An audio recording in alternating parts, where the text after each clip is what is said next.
Hey, my name is Lizzie Smiley, and I absolutely love helping people connect with their calling and all the tools they need to kick roadblocks and excuses right out the door so they can cultivate the life they dream about. If you want to launch, grow, pivot, or scale your Etsy shop, or you've always wanted to develop the mindset and skills to run your own business, then I'm your girl. I've had that entrepreneurial spirit going strong since my very first lemonade stand, and now I'm a work-at-home mama with multiple online companies and a full-time Etsy shop, all while being present with my kids for the everyday chaos and most important milestones. On this podcast, we'll talk about all things business, mindset, Etsy, creativity, dazzling our customers, and so much more. There's plenty of room at this table for you, so scooch on in and let's go. I'm holding nothing back. Welcome to How to Sell Your Stuff on Etsy. I'm so glad you're here. Hey, How to Sell Your Stuff fam. How are you doing this week? We are week 2 into October. I still can't get my brain around it. I feel like it should still be summer. It's just flown by. But I don't know about you, but like now that my course overhaul is done, I mean, I still have things that's going on, but like the really heavy lifting is done. I am back into my print on demand shop and having such a good time and really curious to see what will happen over the holidays if I kind of beef it up right now. And so a few weeks ago, now it's got to be more like 6 weeks ago, Heather Studio, who's been on the podcast, she'll be coming back on again. And she's one of our print on demand girls. She reached out to me and she's like, hey, I think you should talk to this guy, Steven.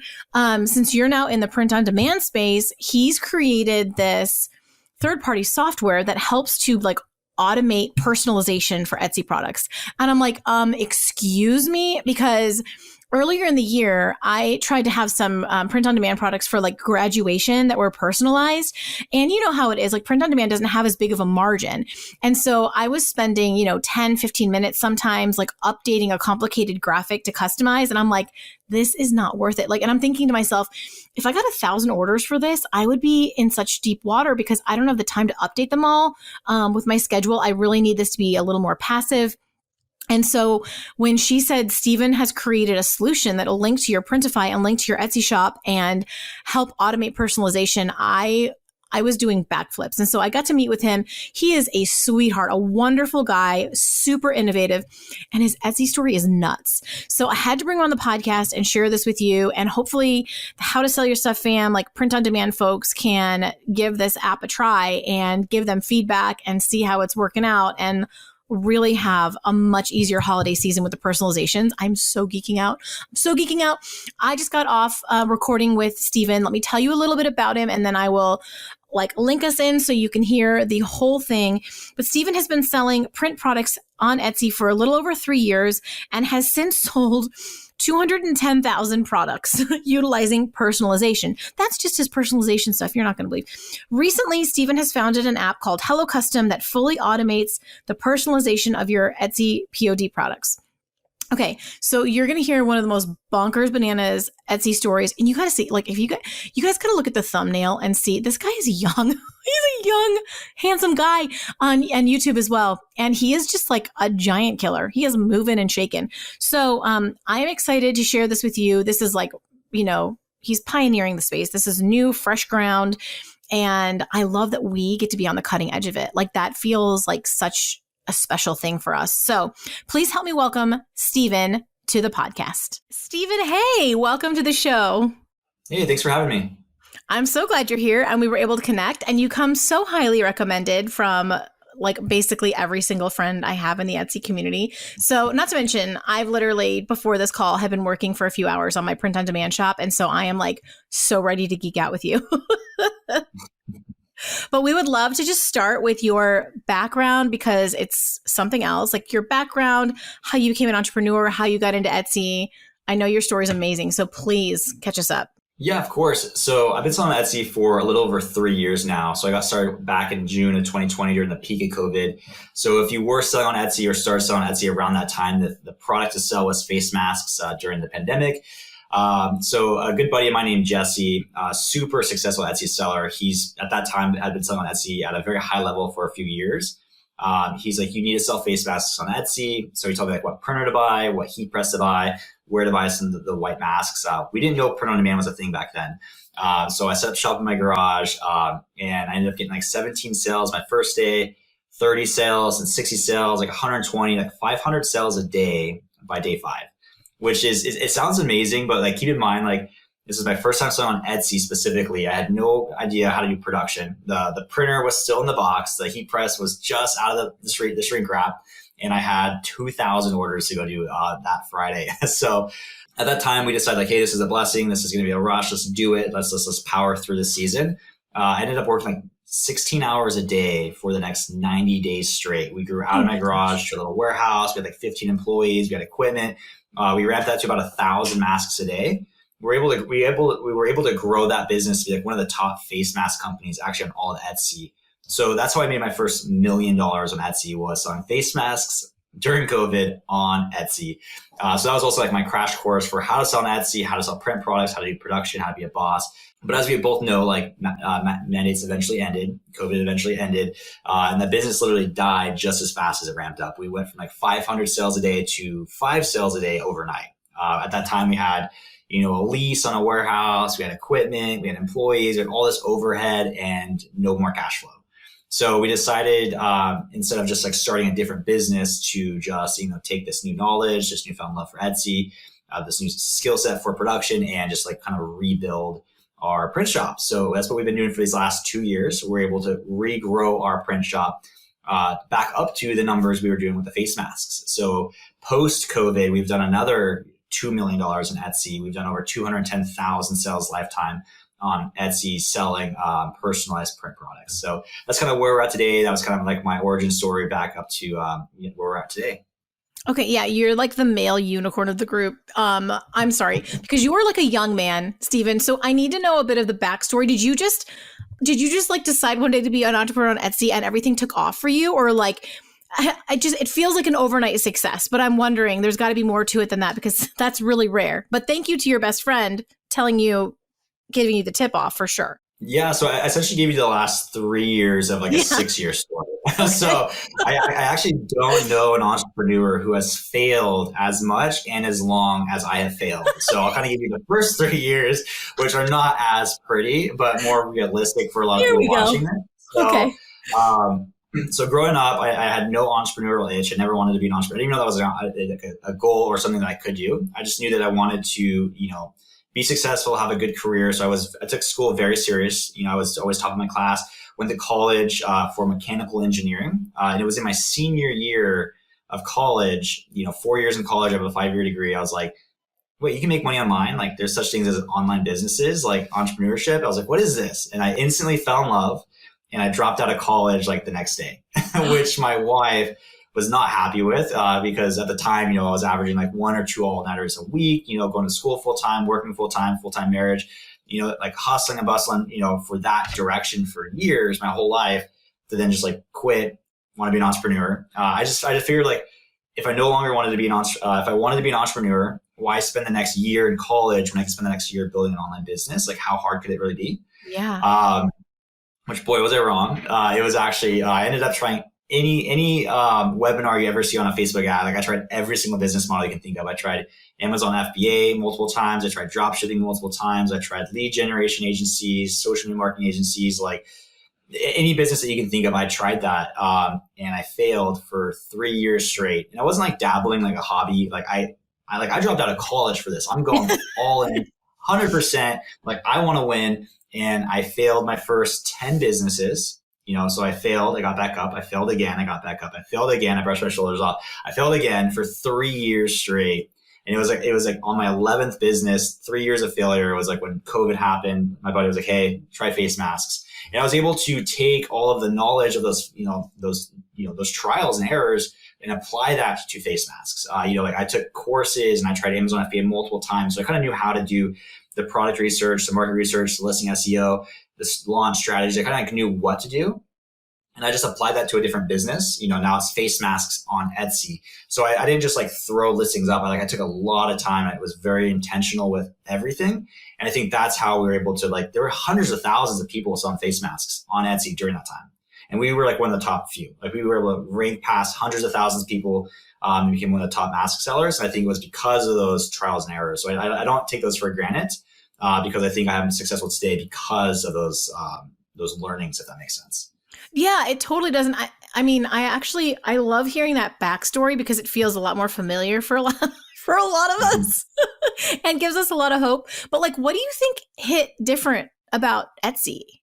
Like, why do you think that you went from like fail to like not just some success, but like blowing the roof off of it? Yeah. So I think we're talking about Etsy like 3 years ago. So I think Etsy's like doubled and then doubled and then doubled again, in terms of like competition and sellers. Like 3 years ago, Etsy was a little bit less competitive.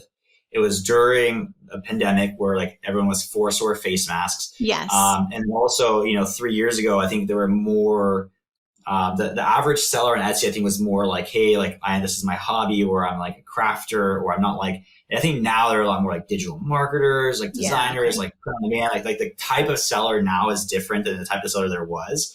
So I feel like I was taking like Amazon strategies, where Amazon's like, if you sold on Amazon, it's more like cutthroat. It's like super competitive. It's like black hat strategy. I don't do black hat strategy, but it's like, it's way more like a mature, I guess, marketplace in terms of like the strategies for the sellers. And I took those practices and I applied it to Etsy, where it wasn't like common practice. And I think that's kind of one of the reasons why we were able to take off. We were just like, everything was like from the SEO to ads. Like we just like, we treated like it was on Amazon. And as a result, I think we had higher than expected returns. And then we ran with that for 6 months at a very high level. So we were like testing. I'm also like, I wanted to be an entrepreneur. I wanted to be an engineer. So I love like testing and lifting up the hood and poking and probing and see what works and what doesn't work. So I was able to do that at a very high level on like thousands of sales a day. It's like, okay, there are these strategies that are working, at a very high level. So I had a very now, I guess, knowledge of how to sell on Etsy at a high level. I had a knowledge of how to sell print products on Etsy. So that way, when we pivoted the business to just launch more print products, we just did the same thing with a different product, and it was successful. And the same thing with another different product, and it was successful. So we kind of like were able to find, I guess, our path to success on Etsy. Oh my gosh, Stephen. Okay. I love some of these details. Do you think that if someone's listening and they want to be a more aggressive Etsy seller, like I've got a whole slew of different people, and some of them are the crafters and some of them haven't even started yet. And some of them are like really want to go. Do you think there could be some advantage to maybe taking an Amazon course or two to like get that mentality? So I think now, I think like back then, yes, because like those strategies were more Amazon based. But I think today, like there are so many people who are selling now on Etsy at a high level who do have content like yourself. And there's so many other people who have YouTube channels who are teaching, who have made hundreds of thousands of dollars or even seven figures on Etsy, where they're teaching the same, because Amazon is a third-party marketplace. Etsy is a third-party marketplace. The way that they rank and sell and the way that people buy on Amazon is very similar to Etsy. So I don't think you need necessarily an Amazon course. I think now there is enough knowledge available out there on YouTube now that there wasn't then. But so I think now you can find these strategies either with an Etsy course or with just Etsy YouTube videos. Okay, I think that's so interesting because for sure my like multiple six figures earned was from the more the old school way, like you're right. We weren't running it like Amazon. Etsy was a completely different culture. And I think a lot of the grassroots of it still is. And the big thing that's really changed that I'm using now more in my shop than I ever did before is using the third party tools. Like that has been the game changer that to me makes it feel more like Amazon. It makes it feel like I'm competing at a higher level because of the data I can get. So, I mean, which only makes your stuff so much more interesting. Let's talk about how you ended up in the print on demand space, because you've got this amazing shop that you run right now where you're cranking out personalized products and things like that, that came off of the face masks. How did print on demand enter into it for you? Yeah, so in our print shop, we are technically print on demand in regards to like all of our products are blank white. We create designs, and then when that design sells, we print that design on that product on the demand of the sale. So like our shop is print on demand by definition, but we don't like farm out the production to like Printify. So print on demand was just beautiful. Again, like I owe a lot of success. I can't like take all the success. Like my buddy Jesse, he was the first one. I was like, oh my gosh, I could buy like white mugs and then create 1,000 designs and make 1,000 listings. So like he was like, when he showed me the face masks, he's like, you buy a blank white mask, go create as many designs as possible. And then now you have that many products on hand. So like he kind of was able to show me the value in like print on demand, from a business aspect. So when we wanted to regrow our business, like we got to keep that business model. Like that's amazing. That way we can like one product that's white, but now we have like thousands of listings or hundreds of listings. So that's kind of why we kept that is the impact of being able to not have to have all the SKUs and the inventory and the overhead and things like that we can have a lot on the front end, very little on the back end, and then serve them on a per product basis. Okay. So you started to get really curious about the personalization factor and how to make that easier. Why do you think that, like from all this experience you've got now, that personalization is so important for Etsy? Yeah, that's a great question. So when we were at that kind of pivot point, like masks died, like we want to regrow. We didn't want to just like regrow the business. We wanted to grow the business back to the numbers that the masks were doing. Okay. So we wanted to grow the business back to 7 figures because we had a warehouse, we had equipment, we had employees, we had overhead. We didn't want to like lay everybody off and then like do a more slow organic growth. So we asked ourselves, like, what can we do to make ourselves stand above the competition to grow faster? What can we do? And at that time, like now it's like 6 months later, like we found out about Printify, print on demand, that there are companies out there where like you can go launch a mug on Etsy and you don't have to go buy a heat press and you don't have to go buy mugs and you don't have to have a table and a place to work and employees. So it's with some products, it's really easy for someone to like knock you off. Which when you're doing everything yourself, there's a lot of overhead, but someone can with Printify can just like launch the same product for very similar price points. So when we were in that kind of transition point, we decided like, how can we like raise the barrier of entry for the products that we're selling? So it's harder for someone to knock us off. Okay. So we do that on the product level, and then we do that on the design level. So on the product level, we try to sell products that you can't get through print on demand. In regards, like you can't get through Printify, for example. Or we add an element that they don't have. So that way it's like they can't directly knock us off. Cool. So it's a higher barrier to entry on a product level. And then on a design level, we found out that like personalization thrives on Etsy. Like people go to Etsy to buy unique goods that you can't find anywhere else. And as a result, personalized products tend to do better, specifically on the Etsy marketplace. And it was also a higher barrier to entry that like, I genuinely believe even today, like 99% of people doing print on demand or selling print products on Etsy don't incorporate personalization because it kind of defeats the whole business model of print on demand. Like Etsy brings you the traffic, Printify does the fulfillment, you get a slice of the pie. Once built, is semi-automated. Why take that business model and make it manual? You know, like now every time an order comes in, you manually have to update a graphic, you manually have to update the order, and then you get a slice of the pie. So it's like, and I don't make enough per order to do that at all. Like, yeah. And it costs an average like 60 to 75 cents per graphic in labor minimum wage to do personalization. And if you're making $5 profit per product, it's like the 20% of your margin just off of personalization. So so for most people, they say no, but for us, like we'll say yes because it's yes for Etsy. And if 99% of people say no to it, we're instantly able to stand above the competition by offering it. Because demand is king every day. Yes. I always give the super simple example. Like if there were 2 mugs, they were the exact same product, quality, price point, they arrived at the exact same time. One said mama on it, and then the other one said mama but had the children's name on it. Like, which one would you buy your mom for Mother's Day? Yeah, right. The custom one for probably sure. The one with their name on it, right? Mm-hmm. So that's how we've been able to get more sales to our products and the competitions by having personalization. So that's kind of why. And so that's why we started with personalization. We saw the impact of personalization and why we only now sell personalized products. There isn't a single product that we sell that isn't personalized. And as a result, during peak seasons, like going into like the peak 30 days before Christmas, our shop will rank like top 20 out of 9 million other sellers. So that kind of shows you like the impact of the direction that we took with personalization.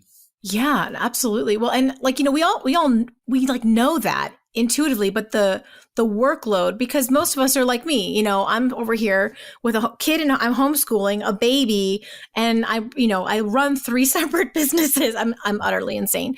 But like, there is no time for me to be updating custom things. I realize the power of it, but I need tools, like I need help or I need employees or something. So like, it's one thing to have 15 employees, it's something else for like the average person. But I love that you've wanted to solve for it. Do you think, I mean, and you've sort of alluded to it, but I would love if you could say more about how you're like what the impact is on your sales, especially in the holiday season. Like what kind of, like if additional shops added that feature, being able to personalize more, what kind of impact do you think that could have on their sales? Yeah, that's a great question. So going into a holiday season like Christmas, like our shop during the peak 30 days, like we'll sell like 1,000 things a day.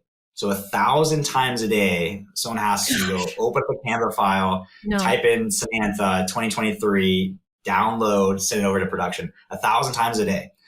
So during a Christmas season, like we'll have a computer lab full of people on laptops just typing in names and dates and addresses, which is super painful in regards to it's super expensive. Like I think we spend like $40,000 a year in just the peak 30 days in personalization for the labor. It's super manual and slow. People now type like this, like we've all lost our ability to type, and it's super error prone. Like people, because when you have 1,000 things to do, like you try to be fast, so that you might spell Steven with a V instead of a PH. Oh my God. So super error prone, therefore throwaways at packaging. So those were like the pain points that we had. So the pain points were big enough for us to want to try to solve it, but there wasn't a solution to automate it. So we spent this whole last year, like all of 2023, building a tool, HelloCustom, to essentially automate the personalization. To now, HelloCustom, which is a third-party tool like you mentioned that you enjoy using, like it'll read the Etsy order, it'll automatically personalize the graphic for you, and then it will automatically send it to Printify for production for you. So like you mentioned, like you have like the kids and so much going on, like you could literally be on your phone in line at the grocery store holding your baby and approving your personalized orders with the click of a button. Like how easy is that?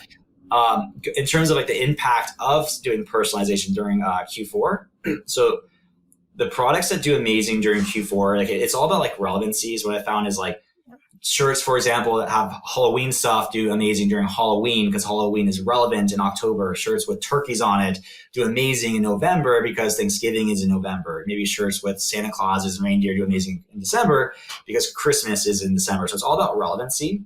So for like my best 30 days of the entire year are like the 30 days before Christmas. Okay. Christmas products do better than anything all year long. And the products that do amazing during those 30 days are Christmas products because it's all about relevancy. So Christmas ornaments and stockings do amazing. I don't sell stockings and I don't really like the stockings on Printify, but there are people who do like plush embroidery stockings who make like $1 million a year profit. So like, because it's stockings during the Christmas rush. So like, in terms of ornaments, for example, like I'll make more profit in 1 year with ornaments during those 30 days than the other products for the entire year. So like that's the power of like ornaments during Christmas rush.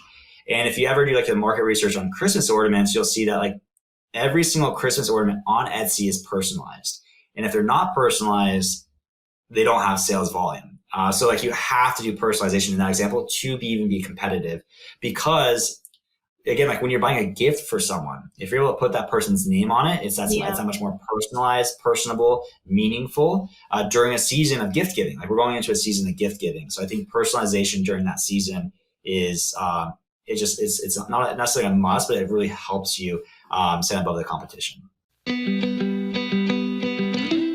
All right, guys. So as you know, I've been on a print on demand journey with my new Etsy shop. I opened just a while back and I'm having the best time ever and learning so much, but I really wanted to give you a little update and tell you how sold out I am for Printify as my print on demand provider.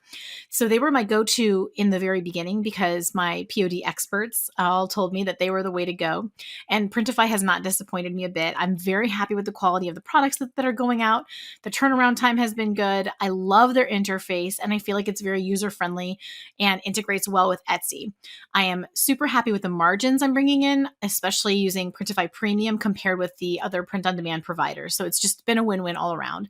Basically what happens is this. So I set up a listing mostly over on Printify and I have it all synced up with my Etsy shop. So over on the Printify site, I get the product all ready to go with my design properly placed, all the colors I want selected, the title written, the description written, and the correct pricing and shipping already in place. Like it's all done on Printify.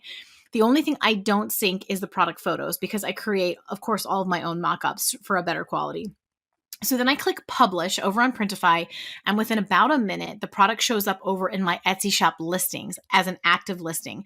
At this point, it's live. So then I go right away over there and I upload my product photos and any other graphics that I need. I set my categories, shop section and tags, like all the things that I have to do over on Etsy. And usually I'll link my variations to a corresponding picture in my photo gallery. So I'll give it a quick once over and then click publish again on Etsy so that my updates will show to everyone who sees the listing. The great thing about doing it this way is that when an order comes in, within 1 to 2 hours, typically, the order then syncs over to Printify back again. And so all of the product and customer details are there. And Printify just makes it crazy easy to run my print on demand shop. I can't believe it. Like, golly, after making, wood signs for 6 years, this is a dream. So Printify has over 850 products to choose from. You can customize and create new designs to your heart's content. And the best part is you don't have to worry about keeping an inventory or shipping products yourself. Printify handles all of it for you. And seriously, their production costs are unbeatable. So if you're considering print on demand, give Printify a try. I recommend it. Feel free to grab my link in the show notes waiting for you. And if you use my code Lizzie Smiley, which is no spaces, all caps, LIZZIESMILEY, you can get 30 days free of Printify Premium, which gets you even lower production costs. So again, that's Lizzie Smiley, no spaces, all caps. It's an absolute steal, and I always use Printify Premium. So the whole experience getting going in print on demand has been wonderful. I love it. 10 out of 10 recommend. And I hope this helps you with the production partner decision if you're on the fence and planning a shop as well. I'm excited for you. Well, okay, so there's obviously, and you've got my juices flowing. We've talked about this before, but I hadn't had a chance to really think about a personal application of being able to add the personalized things. Because even, you say ornaments, and I almost, because I have the old mindset, I almost cringe. Like, no, those have even a smaller profit margin. Do you know what I'm saying? So I'm really excited to dig into HelloCustom. Okay, so first of all, how do you know how to design something like this? Like, this doesn't even exist on the market, and you just blow in this young, successful man, of course, but you've created this literally like monster, amazing app that everyone is going to need. How did you come up with this, and how did you have the skills to be able to create something like that? Yeah, thank you. So I'm building the tool for myself first. So Okay. I'll say that. So I initially came up with the idea as something to build for our shop as like our competitive advantage over the competition. So I was like, what do we need in our shop? Like, we need something that can read the Etsy order. Like, when someone types in, because on Etsy, like, no matter what you're selling or what personalization you offer, all Etsy gives the shoppers is a text box. So they can type anything they want, up to 256 characters.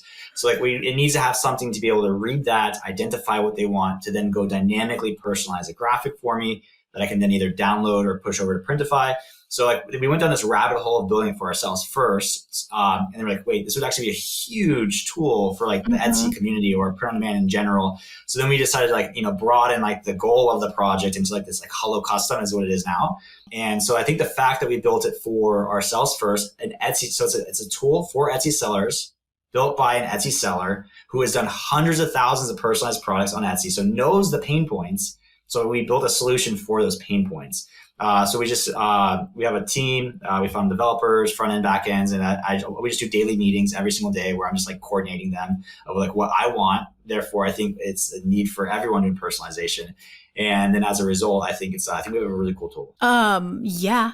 Okay. So can you give us give me an example of how this would work? So, let's say I am selling, let's do the ornament example, and I'm doing baby's first Christmas, and I want to have baby's first Christmas, but I want to have, I want to be able to customize if the picture's a boy or a girl potentially, and I want to have the name and the year on there.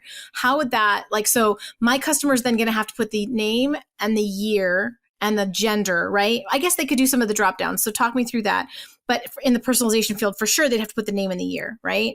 Yeah, exactly. So how would this work? One thing is HelloCustom is only 2 months old. So in terms of the features that we have now is way limited to the features that we'll have by next Q4. Yes. So I'll help you break it in. I'm so excited. The How to Sell Your Stuff fam will help you break this in, Steven. I'm psyched. Yes, I love that. So right now we only do text-based personalization because all we receive on the Etsy order is that text box, right? So we're taking the text to then go do text. So right now we don't do image personalization because typically the images, if they want to upload a picture of the baby's face, would be via a message post-purchase. So we don't have the ability to go grab that and then apply that to the template. So right now it's just text-based personalization. And then right now all we can automate is personalizing names, dates, addresses, and phone numbers. So it sounds a little limited in regards to just text-based, those 4 things. Yeah. But I will say, again, we've sold hundreds of thousands of personalized products on Etsy, and we only do text-based personalizations, and we only do names, dates, address, and phone numbers, and probably 90% of that is just name and date. You can take any design and put a name on it, and now it's personalized. Any design, put a name in it. I don't want to mess with someone's picture file anyway, because they're not going to send me a good enough quality. I just maybe on like the ornament itself, I have like a male looking baby versus a female looking baby that I would switch out. Yes. But like, I'm not trying to do pictures anyway. I'm like thrilled about the name and the year. Are you kidding me? Like, I'm not needing any more from you, Stephen. This is great. Perfect. So the way that you would do that one, for example, those would be two different templates instead of HelloCustom. Okay. One with like the baby the girl graphic, and one with the boy graphic. So that would be probably a variations like gender, boy, girl. Therefore, those two different SKUs. So there would be one template in HelloCustom for the girl version of the graphic, and then one template for the boy version of the graphic. And then you would just like so essentially you upload your design as a PDF. So we don't want to be a design tool. Like some people like using Canva, some people like using Kittl, Adobe Illustrator. We don't want to force you to create your designs inside of HelloCustom. So what we did is we developed a PDF to editable template feature where you can make the design in Canva, just download it as a PDF, upload it to HelloCustom, and then we'll convert it back to an editable template. So then essentially what you'll do is you upload the PDF and you'll click on the name, like maybe Theo, and then you just tag it as name. And you upload then you click on the 2023, for example, in the design, tag it as date, save it. So you just have to when you have those templates, just skew link the girls skew to this one and the boys skew to this one. I'd have to for Printify anyway. Yeah, I'm with you. But like, what about different fonts and things like that? Yep, same thing. In regards to fonts, font would have to be a variation, like font 1, font 2, font 3. Therefore, those would be unique SKUs for each font. And you'd have to upload a different template per font, because those are like different designs, right? If it's like a bold font or a cursive font or a script font. So to do have like font as a variation, like let's say you have 5 different font options, you'd have 5 HelloCustom templates for that one listing, and you would just skew link font 1 to template 1, font 2 to template 2, and then it would use the correct font. And then if you use a font, so HelloCustom has a library of fonts. Okay. And then if you use a font for personalization that's not found in your font library, you have the ability to upload the font to our system to be able to use it. So you're not limited on font selection. Okay. What about, can it work with like the glyphs or the little swashes and things like that too, that I have to pull from the character map, or is that a limitation? So that's like, there's a lot that's glyphs, and those swooshes and those tails are super popular. So it's highly requested. It's on our map to do. So essentially what HelloCustom can do as of right now is it would personalize, like Theo, for example, but then it doesn't know to put like the tail for the T and the tail for the O. So you'd have to manually paste in the T with the tail and paste in the O with the tail. So the glyphs and the tails are a little limited as of right now. Okay. No, I'm not like upset at all about it. So I'm trying to picture how this works though. So is HelloCustom connected to my Printify account or my Etsy account? Yeah, so it's connected to both. So essentially you have an Etsy account, you have a Printify account. The workflow is we try to be super mindful of an Etsy seller and a permanent man in regards to we don't want to make you change your business to use us. So same thing, you can create your designs on Canva to use us. And then in regards to the flow to now do personalized products on Etsy, we made it the exact same flow as if you were doing non-personalized products, where you create the design, you download it as a PNG, you find the product, the provider on Printify, you upload the graphic, and then you publish it over to Etsy. So it's the exact same flow. The only thing you have to do now is after you hit publish over to Etsy, then go create the template on HelloCustom. And then HelloCustom is integrated to your Etsy account and it's integrated to your Printify account. So that way, when that product sells on Etsy, it goes to the HelloCustom template, personalizes it. And if you approve the graphic, then it'll go over to your Printify account, grab that product, swap out the graphic with the personalized graphic, and then create the order for you. Stephen, literally today, I'm going to go connect.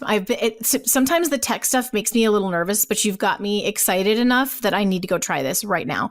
Because I'm like, my next couple of weeks, I'm going to be really pushing some stuff into my Etsy shop. So like, I am so excited, and I will send you an email to let you know what I think. Would you mind if we switch gears a little bit? I would love to talk a bit about what it's like. You have kind of a big team. I could really tell some horror stories about employees I had in my Etsy shop.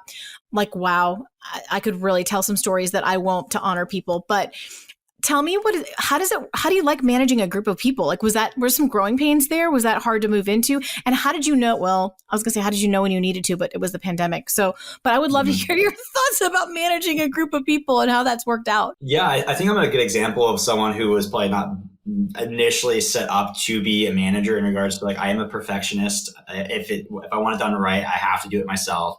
I'm always the guy that's like hovering over my wife's shoulder. Like, see, my wife got to the point, it's like, I'm not even going to do it anymore because like you're just going to go redo it when I'm done doing it. So like going into launching a business, it was more like by force. Like I'm 2,000 orders behind.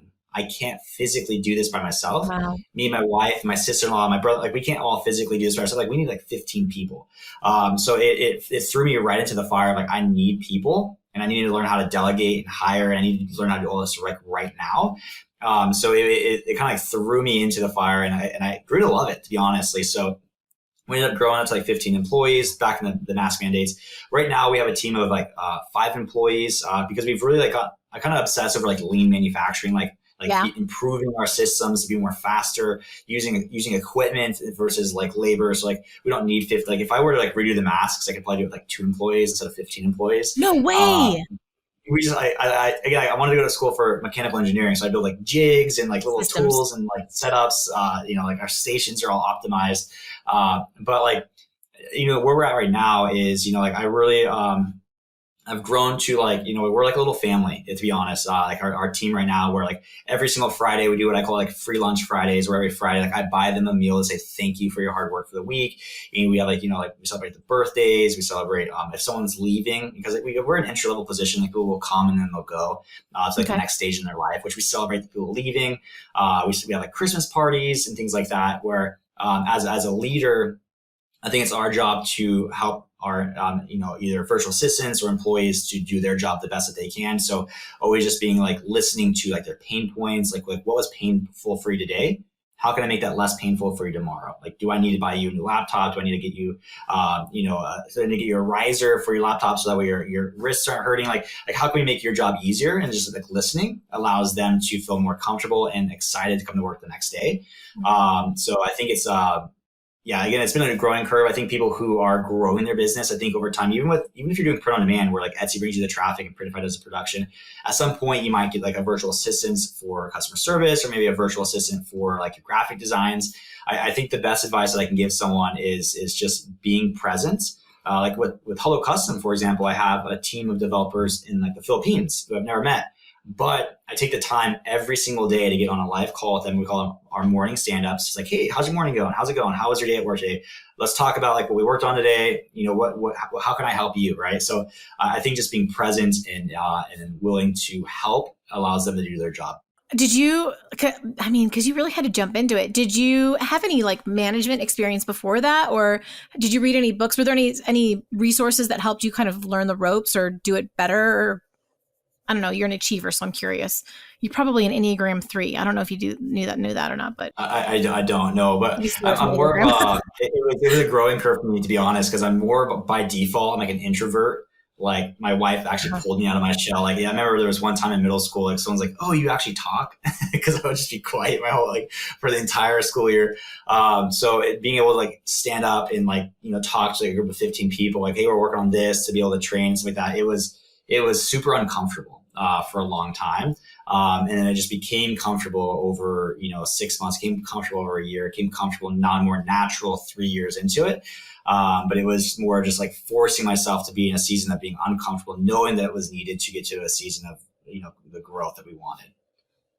oh my goodness. I just think that's such a skill to learn. And I'm an outgoing introvert. So I gain my energy from being alone, not from being around people, but I'm very outgoing. I've never met a stranger. I can't even imagine going from because I can really relate to you in the I want to do it all myself to make sure it's done right. It was such, I know you've talked to both Heather and Jenny from the shop and Heather Studio, for those who are listening. And they are friends of mine who really had to kind of twist my arm to get into print on demand, because I'm like, I need the control.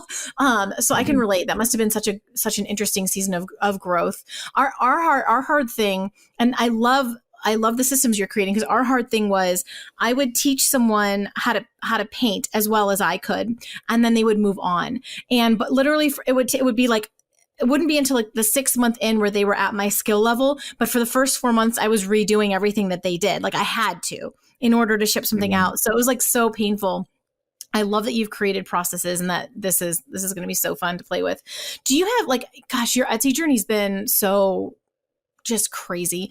Do you have any tips for people who are maybe they're in the muck of it in the beginning where it seems like everything they try doesn't work and they're really ready to throw in the towel? And then I'd also love a tip or two for someone who's like doing well on Etsy, but they really want to scale and they're finding that place of being able to scale like difficult. Like I know for me, when I tried to scale my sign business, I've totally failed at it because of the workflow thing. So I'd just be curious to know some of your tips about like for other Etsy sellers.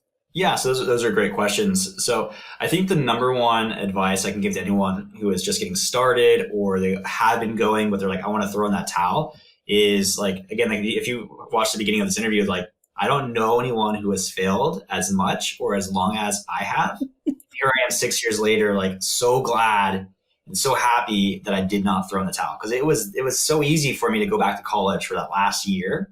Now I'm a mechanical engineer and I'm making like $1,000 a year. Like I could have easily have done that, but because I chose to not give up, to get up, brush my shoulders off 10 different times over 3 years, here I am today. So I think the number one advice and number one skill set I think that an entrepreneur can have is endurance and perseverance to continue when it gets hard, to continue through the thick of it, to continue through the lulls and not give up because eventually you're going to get a W. Like you can't say, I've been trying to be an entrepreneur for 20 years. I was never successful. Like eventually you have to, something has to hit. Like I knew when I was in the thick of it on my getting L after L after L, I was like, I'm getting a little bit better every single time.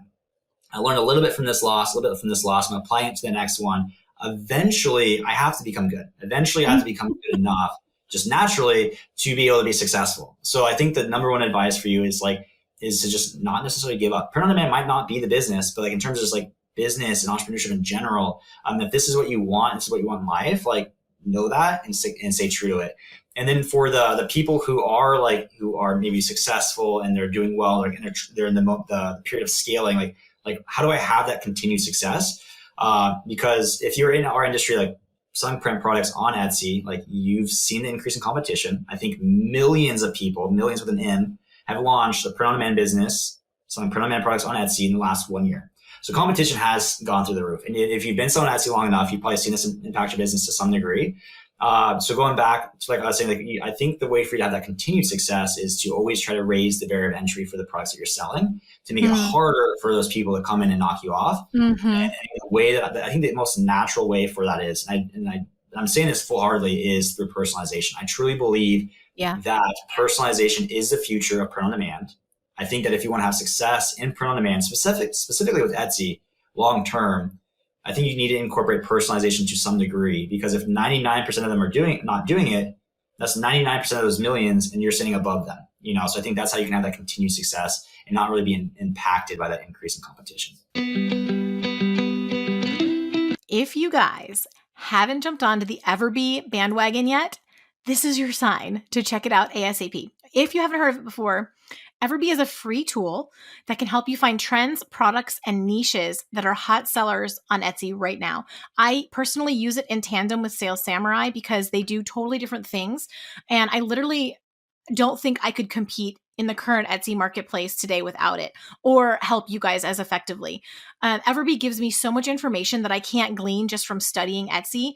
All you need is a laptop or desktop. You can't do it on your phone, so you do need a laptop or whatever, a Google Chrome browser, a quick install of the Everb extension. And for my tech challenge friends, I promise you it's super simple. And then you will gain access to a whole new world of data about your niche and competitors. So this is a tool I use every single day for my own Etsy shop research, for coaching calls that I do with you guys all the time, for shop reviews I do for you guys all the time. And just as I work on growing my personal mastery of Etsy, these tools have become so instrumental in getting the results that I do. And I mean, I can still use my old school tactics. I still use them, but I don't use them alone anymore because it's a whole different ball game. So these guys have just been a game changer for me. I use Everb to learn everything about bestsellers and high performing listings. It shows me, okay, I'm going to give you a rundown. It shows me how many sales a shop makes from each listing. I can see how many they've sold of it, how much money that listing has made them or is earning them every month. how old the listing is, like how early did they get on that trend, what their tags are and how competitive those tags are. It gives me an at a glance view of all the shop data, which sometimes I can't otherwise find, and like the competitor listing data that I need to help my students and myself find ways to penetrate the market. So like I said before, Etsy has a totally free version, like not just a free trial. There is a free version so everyone can get access to it. Down in the show notes, I have a link to their site for you so you can check it out. And I've also included a quick YouTube tutorial to show you exactly how I use it, because sometimes like the barrier to entry is trying to figure out new technology. So I got you. Just go watch. It's a quick video. It'll show you how to navigate it. So if you don't have it yet, get Everb, jump on that today. I'm so excited for you to get this edge on the market. You're going to love it. It's a game changer. Okay, I'm going to throw in one more. And I know that every relationship is different, but I am sure there are so many people listening that have had this pain point. How did you convince your wife to stick it out with you? Like, do you have any tips for how to communicate with your partner if they're really not seeing why you're doing what you're doing and they really don't appreciate the fact that it's not working? Any tips there? I know every relationship's different, but you might have some insight for somebody out there. Yeah, so my wife's awesome. I'll give her full credit on that. So I met my wife back when we were both like, she was 14 years old. We were like just in high school, like kids. We got married right out of high school. Been married for 9 years now. We have a 4-year-old son and a 2-year-old daughter. So I feel pretty lucky that my wife through that season was someone that I've known like almost our entire life, up to that point. So it was like, She's not going anywhere. I'm not going anywhere, through the thick and thin of it.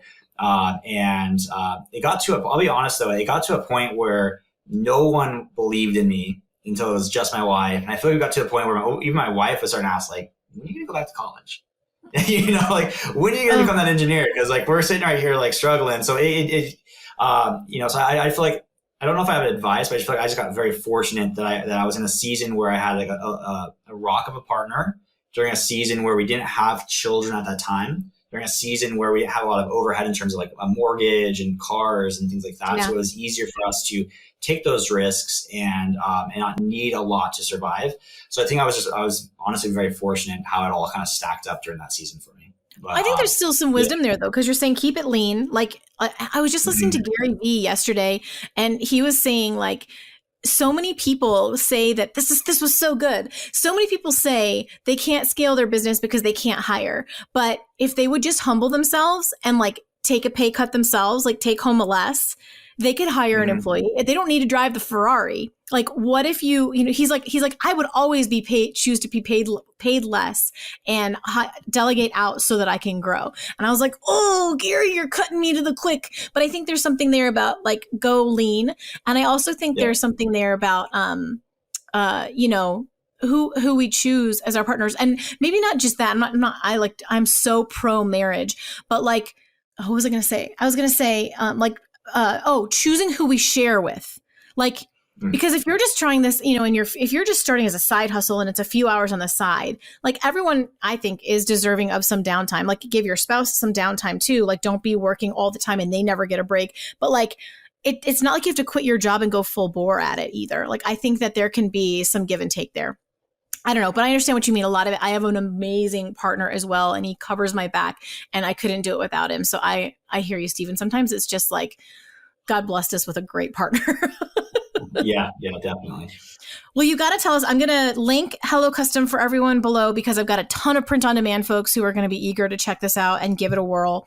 Where's the best place to follow you, connect, keep in touch?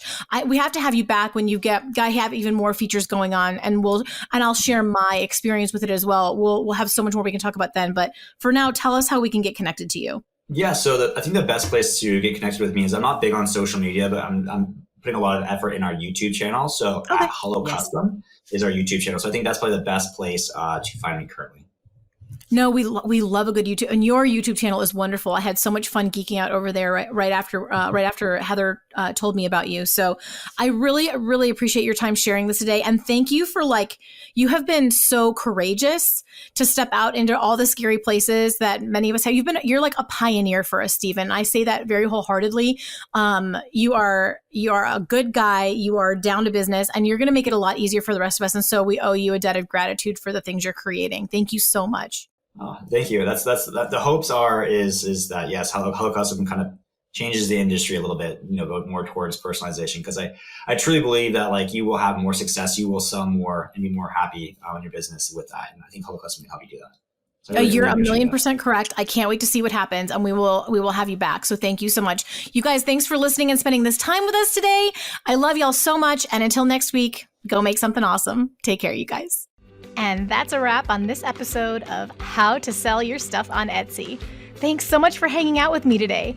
If you're looking for more resources, head on over to howtosellyourstuff.com, where you'll find podcast show notes, all the links from today's episode, the blog, courses, coaching, and more.